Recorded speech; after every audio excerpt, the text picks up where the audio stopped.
NLD ထိပ်ပိုင်းတပ်ဖွဲ့ဝင်တချို့နဲ့အတူပြည်ထောင်စုဝင်ကြီးတိုင်းလွှတ်တော်ဥက္ကဋ္ဌနဲ့တိုင်းဝင်ကြီးတချို့လွတ်ငင်းခွင့်ဒီကနေ့ပြန်လည်လွတ်မြောက်လာမင်္ဂလာပါနောက်ဆုံးရသတင်းများတင်ဆက်ပေးပါမယ်အမျိုးသားဒီမိုကရေစီအဖွဲ့ချုပ် NLD ထိပ်ပိုင်းတပ်ဖွဲ့ဝင်တချို့နဲ့အတူပြည်ထောင်စုဝင်ကြီးတိုင်းလွှတ်တော်ဥက္ကဋ္ဌနဲ့တိုင်းဝင်ကြီးတချို့လွတ်ငင်းခွင့်နဲ့ဒီကနေ့မှာပြန်လည်လွတ်မြောက်လာတယ်လို့သိရပါတယ်ရမဲသိန်းအကျဉ်းထောင်မှာအကျဉ်းချခံနေရတဲ့ NLD ဗဟိုအလုံးမှုဆောင်ဒေါက်တာမျိုးအောင် NLD အစိုးရအဖွဲ့ရဲ့ဝင်ကြီးဦးမင်းသူတို့ကဒီကနေ့နေ့လယ်ပိုင်းမှာပြန်လည်လွတ်မြောက်လာခဲ့ပါတယ်အလားတူ NLD ပါတီမှမကွေးတိုင်းဒေသကြီးလွှတ်တော်ဥက္ကဋ္ဌဖြစ်သူဦးတာကဒီကနေ့မှပြန်လည်လွတ်မြောက်လာပြီးရန်ကုန်တိုင်းဝင်ကြီးဟောင်းဒေါ်ဆိုးမိုးစုကြည်နဲ့ဦးဟန်ထွန်းတို့ပါအင်းစိန်အကျဉ်းထောင်မှာပြန်လည်လွတ်မြောက်လာကြောင်းသိရပါတယ်မြန်မာတနိုင်ငံလုံးဆိုင်ရာနိုင်ငံရေးအကျဉ်းသားများကွန်ရက် PPNM ကကနဦးကောက်ခံထားတဲ့အချက်လက်တွေရနိုင်ငံတော်ဝန်အကျဉ်းထောင်တွေမှာနိုင်ငံရေးအကျဉ်းသားအကျဉ်းသူ1895ဦးလွတ်မြောက်လာကြောင်းသိရပါတယ်ကျွန်တော်တို့လက်ရှိတရားသလောက်တော့90ညတို့52ကကြီးတို့နဲ့10နှစ်ထက်မှကြာခဲ့တဲ့သူတွေလည်းပါပါတယ်တော်တော်များများတော့လွတ်လာတဲ့အခြေအနေတော့ကျွန်တော်တို့တွေ့ရပါတယ်လို့မြန်မာနိုင်ငံလုံးဆိုင်ရာနိုင်ငံရေးအကျဉ်းသားများကွန်ရက် PPNM မှာကိုတိုက်ထွန်းကပြောပါတယ်အကြမ်းဖက်မြောင်လိုင်ဦးဆောင်တဲ့စစ်တပ်ကအကြမ်းဖက်တိုက်ဖြတ်ရေးဥပဒေပုံမှန်90ညပုံမှန်52ကကြီးနဲ့ပြည်ထန်ကြားခံနေသူ9339ဦးလူငင်းချမ်းသာခွင့်ပေးပြီးတရားစွဲဆိုထားသူ12489ဦးကိုအမှုရုပ်သိမ်းကြောင်းဒီကနေ့မနက်ပိုင်းကြီးညာချက်မှာထုတ်ပြန်ပါတယ်။ဒါအပြင်အကြမ်းဖက်စစ်တပ်ကအမှုမျိုးမျိုးနဲ့ပြည်ထန်ကြားခံနေရတဲ့အကျဉ်းသားအကျဉ်းသူ2825ဦးနဲ့နိုင်ငံခြားသား10ဦးတို့ကိုခံဝင်ချက်တွေနဲ့လူငင်းခွင့်ပြုကြောင်းအခြားပြည်ထန်ကြားခံနေရတဲ့အကျဉ်းသားအကျဉ်းသူတွေကိုလည်းပြည်ထန်ရဲ့6ပုံတစ်ပုံမှာလူငင်းသက်သာခွင့်ပြုကြောင်းကြီးညာထားပါတယ်။နောက်တစ်ပုံအနေနဲ့အကြမ်းဖက်စစ်တပ်ရဲ့လူငင်းသက်သာခွင့်မှာလူထုခေါင်းဆောင်ဒေါအောင်ဆန်းစုကြည်နဲ့သမ္မတဦးဝင်းမြင့်တို့ကိုရည်ရွယ်ချက်ရှိရှိချမ်းရစ်ထားတဲ့အကြောင်းတင်ဆက်ပေးပါမယ်။အကြမ်းဖက်စစ်တပ်ကဒီကနေ့မလ2ရက်နေ့တောင်သူလေသမားနေ့မှာလူငင်းသက်သာခွင့်နဲ့လူငင်းချမ်းသာခွင့်တွေကိုထုတ်ပြန်ခဲ့တော့လဲ၎င်းထုတ်ပြန်မှုတွေမှာလူထုခေါင်းဆောင်နိုင်ငံတော်တိုင်ပင်ခံပုဂ္ဂိုလ်ဒေါအောင်ဆန်းစုကြည်နဲ့သမ္မတဦးဝင်းမြင့်တို့မပါဝင်ပဲရည်ရွယ်ချက်ရှိရှိချမ်းရစ်ထားကြောင်းသိရပါတယ်။ဒီကနေ့အကြမ်းဖက်စစ်တပ်ကလူငင်းသက်သာခွင့်နဲ့လူငင်းချမ်းသာခွင့်အမိန့်5ခုထုတ်ပြန်ခဲ့ပြီးအဆိုပါအမိန့်များအနက်မှာအမိန့်အမှတ်9/2026မှာပြည်ထန်လူငင်းသက်သာခွင့်အမိန့်ဖြစ်ကြောင်း၎င်းပြည်ထန်လူငင်းသက်သာခွင့်မှာအမှုမျိုးမျိုးနဲ့ကြာခံနေရတဲ့ပြည်ထန်တွေနဲ့မှာ6ပုံတစ်ပုံသက်သာခွင့်ပြုနေခြင်းဖြစ်ကြောင်းဒါပေမဲ့ပြည်ထန်သက်သာခွင့်မပြုတဲ့အမှုတွေများစွာကိုဖော်ပြထားပြီးဒေါအောင်ဆန်းစုကြည်နဲ့ဦးဝင်းမြင့်တို့ကိုမတရားပုံမှန်တက်အရေးယူထားတဲ့သဘာဝဘေးအန္တရာယ်ဆိုင်ရာစီမံခန့်ခွဲမှုဥပဒေအရပြစ်မှုများအကြမ်းဖက်မှုတိုက်ဖျက်ရေးဥပဒေအဂတိလိုက်စားမှုတိုက်ဖျက်ဥပဒေအရပြစ်မှုတွေကိုလူငင်းသက်သာခွင့်မပြုလို့ဖော်ပြထားရာပြည်ထန်လူငင်းသက်သာခွင့်မှာရည်ရွယ်ချက်ရှိချမ်းရစ်ထားခဲ့ကြောင်းသုံးသပ်ပြောဆိုပါတယ်နိုင်ငံတော်၏တိုင်ပင်ခံပုဂ္ဂိုလ်ဒေါအောင်ဆန်းစုကြည်နိုင်ငံတော်သမ္မတဦးဝင်းမြင့်နဲ့နိုင်ငံရေးသမားတွေကိုရည်ရွယ်ချက်ရှိရှိချန်လက်ထားခဲ့တာပါမကြမီသူတို့ကိုလွတ်ပြရမှာပါလို့စမ်းချောင်းမြို့နယ်မြို့သားဒီမိုကရေစီဖွဲ့ချုပ်ဒုတိယဥက္ကဋ္ဌဦးဖို့ဦးကပြောပါတယ်ဒေါအောင်ဆန်းစုကြည်ကိုကျန်းဖတ်စစ်တပ်ကအဂတိလိုက်စားမှုတိုက်ဖျက်ရေးဥပဒေပုံမှန်55တဘာဝဘေးရန်ရဲ့စီမံခန့်ခွဲမှုဥပဒေပုံမှန်20အမှု2ခုပို့ကုန်သွင်းကုန်ဥပဒေပုံမှန်8ဆက်သွယ်ဥပဒေပုံမှန်60နိုင်ငံတော်အကြီးအကျယ်ပြည့်စုံမှုပုံမှန်905ခါခွေနိုင်ငံတော်လျှို့ဝှက်အဥပဒေပုံမှန်3ခါငယ်စတဲ့ပုံမှန်များစွာနဲ့အမှု19မှုအတွက်ထောင်ဒဏ်33နှစ်ကျော်ချမှတ်ထားပါတယ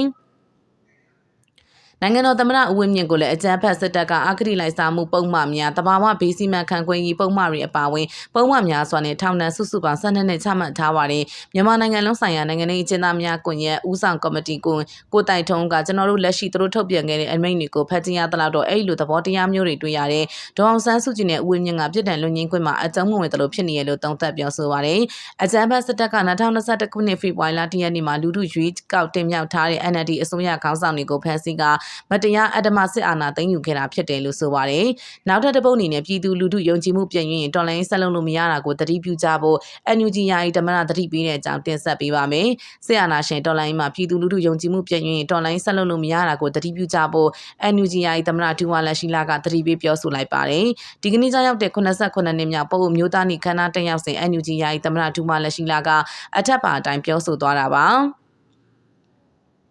ຫນွေဥတော်လိုင်းမှာ9နှစ်တာကာလအတွင်းရောက်ရှိလာပြီဖြစ်ကြောင်းတော်လိုင်းဘတ်တော်သားတွေအတွက်အကန့်အသတ်များတဖြည်းဖြည်းကြီးမားလာနေကြောင်းဒါကြောင့်လူထုကိုဝန်ပေးစေတဲ့ကိစ္စရပ်တွေကိုတတိထားမှာဖြစ်ကြောင်းပြည်သူလူထုယုံကြည်မှုပြည့်ရင်တော်လိုင်းဆက်လုံးလို့မရတာကိုတတိပြုရမှာဖြစ်ကြောင်းသူကတတိပေးပြောဆိုပါတယ်လက်ရှိအချိန်မှာຫນွေဥတော်လိုင်းက9နှစ်တာကာလကိုရောက်ရှိလာပြီဖြစ်ပါတယ်တော်လိုင်းအချိန်ကြာညောင်းလာလေ လူတို့အတွက်ရောတော်လိုင်းဖက်တော်သားတွေအတွက်ပါထွေထွေအကန့်အသက်ကတဖြည်းဖြည်းကြီးထွားလာတတ်ပါတယ်ကျွန်တော်တို့အနေနဲ့တော်လိုင်းလှုပ်ရှားမှုတွေကိုဖော်ဆောင်တဲ့နေရာမှာလူတို့ကိုဝန်ပြီးစေတဲ့ကိစ္စရပ်တွေဖြစ်စေဖို့အထူးသတိထားစီကြပါတယ်ဒါအပြင်လူတို့အကျိုးစီးပွားနဲ့တော်လိုင်းထိရမှုရှင်လာရင်လူတို့ကိုပုံမဦးစားပေးဖို့လိုအပ်ပါတယ်ကျွန်တော်တို့အနေနဲ့လူတို့ယုံကြည်မှုပြည်သူယုံကြည်မှုဟာအသက်ပဲဖြစ်ပါတယ်ပြည်သူယုံကြည်မှုပြည့်ရင်သွားရင်တော်လိုင်းဆက်လုပ်လို့မလွယ်ကူနိုင်ဘူးဆိုတာကိုသတိချက်စီကြပါတယ်လို့ NUG ယာယီသမ္မတဒူဝါလက်ရှိလာကသတိပေးပြောဆိုပါတယ်အခြားတစ်ဖက်မှာလည်းကျန်းဖက်စစ်ကော်မရှင်ကအစိုးရတက်လို့နာမည်တက်ပြီးနိုင်ငံရေးတက်ရှုပေါက်ချောင်းစေဖို့ပြည်သူများကိုလည်စားဖို့လှုံ့ဆော်နေကြောင်းကျန်းဖက်စစ်တပ်ကနိုင်ငံရေးထပ်ပေါက်အတွက်အတူရောင်ရွှေကောက်ပွဲကိုပြုလုပ်ပြီးအုပ်ချုပ်ရေးအသက်ရှုချောင်းစေဖို့တူပါနေကြောင်းမကြမီအစိုးရတက်လို့အမည်တက်ပြီးပြည်သူကိုထပ်မံလည်စားဖို့လှုံ့ဆော်နေကြောင်း၎င်းကဆိုပါတယ်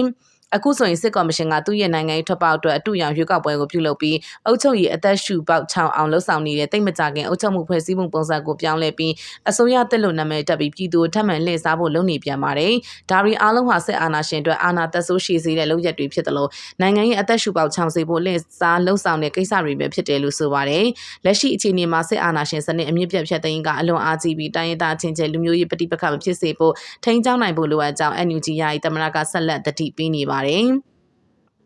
နောက်ထပ်တစ်ပုတ်အနေနဲ့ပခုတ်ကူတမ100တင်မှာရိတ်ခါရှင်တန်းများထွက်ခွာနိုင်ဖို့စစ်တပ်ကစိတ်ဖြူမြို့နယ်အတွင်းစစ်ကြောင်းထိုးပြီးလမ်းပိုင်းရှင်းလင်းရေးစတင်လှုပ်ဆောင်နေတဲ့အကြောင်းတင်ဆက်ပေးပါမယ်။မကွေတိုင်းပခုတ်ကူမြို့တမ100တင်မှာရိတ်ခါရင်တန်းများထွက်ခွာနိုင်ဖို့အကြမ်းဖက်စစ်တပ်ကစိတ်ဖြူမြို့နယ်အတွင်းစတင်စစ်ကြောင်းထိုးပြီးလမ်းပိုင်းရှင်းလင်းရေးစတင်လှုပ်ဆောင်နေကြောင်းစိတ်ဖြူပြောက်ကြားတကူတော်ကြားဆိုပြည်သူ့ကာကွယ်ရေး LDF မှာကိုကြားဆိုကဆိုပါတယ်။မလတရနေ့မှစတင်ပြီးအကြမ်းဖက်စစ်တပ်ရဲ့ပခုတ်ကူတမ100တင်မှာထွက်ခွာလာတဲ့စစ်ကား28စီးပါရှင်တန်းဟာစိတ်ဖြူမြို့နယ်ကိုရောက်ရှိလာပြီးနောက်မလ2ရက်နေ့ကစတင်ပြီးပေါက်ပခုတ်ကူလမ်းပိုင်းနဲ့စိတ်ဖြူပေါက်လမ်းပိုင်းများကိုတက်ဖြတ်ပြီးရှင်းလင်းရေးလှုပ်ဆောင်နေတာဖြစ်ကြောင်းသိရပါတယ်။စိတ်ဖြူနယ်ထဲမှာတော့တိန်းရှောင်ရတာမရှိသေးပါဘူး။ကပ္ပစ20နှစ်နဲ့စိတ်ဖြူကွင်းနဲ့ကြတော့သူတို့ကသွာလာနေရတာဆိုတော့ပြည်သူတွေနေရနေရကိုစစ်ခွေးတွေစစ်ကြောင်းမဝင်လာနိုင်အောင်ကာထားရတာဆိုတော့ဘင်းရွာတွေကိုစစ်ခွေးတွေမရောက်နိုင်သေးဘူး။ဒီလမ်းပိုင်းတွေပေါ်မှာပဲသွာလာနေကြတာစစ်ခွေးအင်အားကတော့ခံမှန်း300လောက်ရှိတယ်။အခုထိရှိနေတော့မယ်အဲ့လိုလှုပ်ရှားနေရတော့ရှိတယ်။ရိခါတင်တဲ့ရင်နှန်းကတော့လုံးမရောက်သေးဘူး။ပခုတ်ကူ101ကနေပေါက်ပခုတ်ကူလမ်းပိုင်းကိုအသုံးပြုနိုင်တဲ့အတိုင်းအတာရှိတာကြောင့်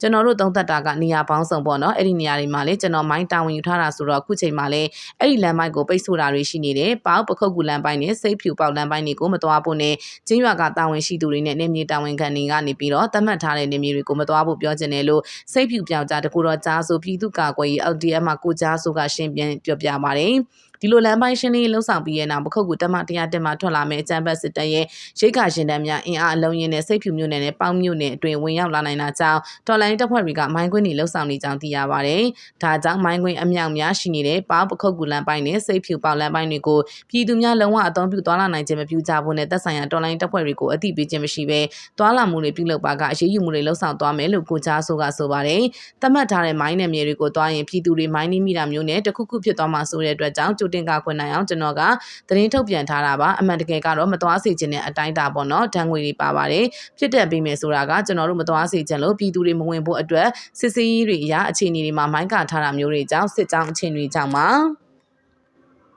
ဒီကနေ့ကပ္ပစာ21ကနေပြီးတော့စစ်ကား17စီးကပ္ပစာ22ကနေ2စီးနဲ့10မိုင်ကုန်းသားမှာ14စီးရောက်တဲ့ဂျမ်မာကား3စီး6တောင်ရွာပြီးနာမှာ2စီးသူတို့ကင်းပုံးတွေလာဝတ်တာရှိတဲ့စစ်ခွေးတွေဘက်က drone တွေလည်းဝဲနေတယ်အခုလက်ရှိစိတ်ပြူ10မိုင်ကိန်းမှာလည်းစစ်ကား10စီးကစိတ်ပြူဘောလုံးကွင်းထဲကိုတွားပြီးစစ်ခွေးတွေကိုကြိုဖို့စောင့်နေတာရှိတယ်ဒါတွေကြောင့်ပြည်သူတွေတခုခုဖြစ်မှာဆိုလို့မိုင်းသတင်းကိုထုတ်ပြန်တာပါလို့စိတ်ပြူပြောက်ကြားတကူတော့ကြားဆိုပြည်သူ့ကာကွယ်ရေး LDF မှာကိုကြားဆိုကဆက်လက်ပြောကြားခဲ့ကြောင်းသတင်းမှာပါရှိပါတယ်ရှင်